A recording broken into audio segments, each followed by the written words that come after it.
been speaking to Iranians there. Do they believe, those that you've spoken to, believe that there is a risk of a return to full-on war?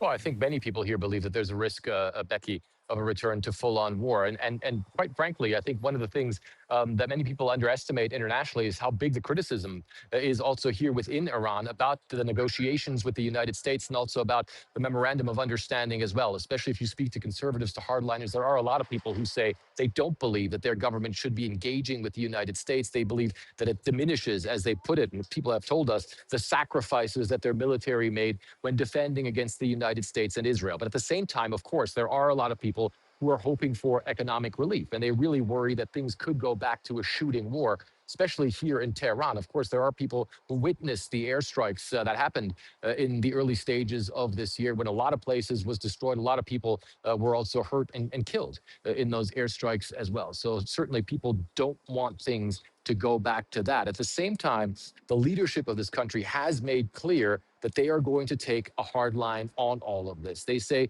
that the age, as they put it, of American bullying and not sticking to agreements is over. You heard that, for instance, from the chief negotiator, Mohammed Bar Khalibaf. And I think when we've seen some of the responses recently to U.S. strikes on coastal areas, the Iranians are trying to make that clear. You just talked about those strikes on American facilities in Kuwait and in Bahrain. Well, there have also been air raid sirens today in Jordan, for instance, where the Iranians apparently were using some of their heavier missiles there. So the Iranians are showing that they're going to draw a red line.